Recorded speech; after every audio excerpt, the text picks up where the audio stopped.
جنازہ دکھائی دیا جس کا لباس بھی چھن چکا، بے سر کا جنازہ.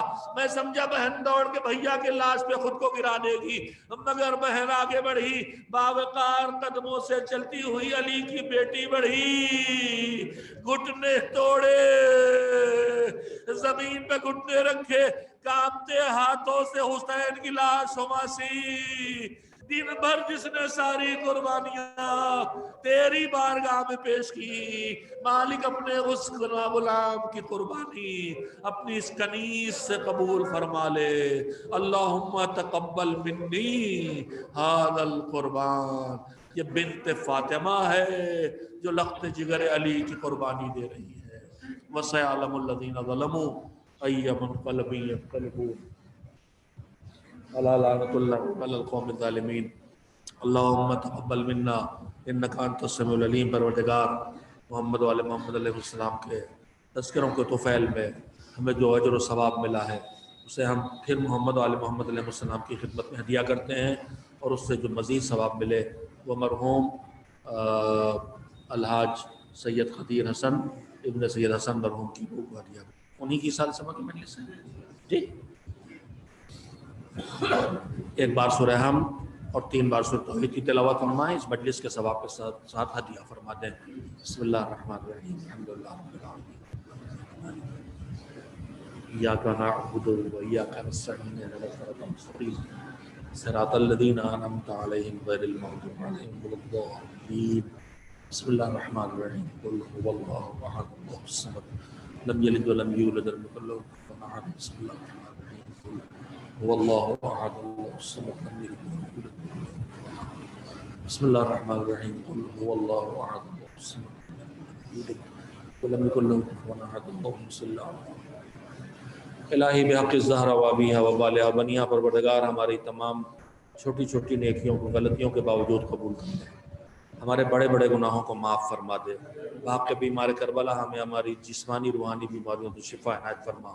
مالک جو دنیا سے چلے گئے ضرورت مند ہیں، ہمیں توفیق دے کہ ان کی خدمت میں ہم وہ ہدیے پیش کریں جو ان کی برزخ کی ضرورتوں کو پورا کر سکیں. پروردگار ہم سب کو توفیق حج و عمرہ و زیارت عنایت فرما. مالک یہ شیطانوں نے سازش رچ کے جو عالم انسانیت کو مٹانے کی مہم چلائی اس بیماری کے شکل میں، معبود اس وبا سے انسانیت کو نجات دے، اور جو ظالم اس وبا کے پیچھے چھپے ہوئے ہیں اور دنیا تباہ کر رہے ہیں ان کو آپس میں ان کو تباہی کی بھیانک منزلوں کا شکار کر دے. بار الہ اس وبا کے بہانے جو اعمال خیر پہ پابندیاں لگائی جا رہی ہیں، نماز جماعت سے لے کے عزاداری تک سازشیں ان کی بدبو محسوس ہو رہی. پروردگار ان پابندی لگانے والوں کو عقل دے دے، شعور دے دے، تاکہ وہ اس انسانیت کو اپنے پیدا کرنے والے کی بارگاہ میں جانے دیں. معبود ان پابندیوں سے ہمیں نجات عنایت فرما. بار الہ عزاداری تیرا وعدہ ہے، وہ رکنے والا نہیں ہے، مگر معبود ہر دور میں عزاداری کے حالات بدلے ہیں. اب ان حالات میں جو ہماری ڈیوٹی بنتی ہے معبود اس فریضے کو ادا کر کے ہمیں عزاداری کے اہتمام کی توفیق عنایت فرما. معبود ہمیں شعور کے ساتھ جذبات کے بے قابو ہوئے بغیر بصیرت اور شعور حکم خدا کا خیال رکھ کے عزاداری کی توفیق عنایت فرما. اتباعات عالیات کی حفاظت فرما، مراجع تقلید کی حفاظت فرما. زمانے کے امام کو ہم سے راضی و خوشنود فرما، اور ہم سب کو ان کے ناصروں میں شامل ہونے کے لائق بنا دے. متوجہ ہے زیارت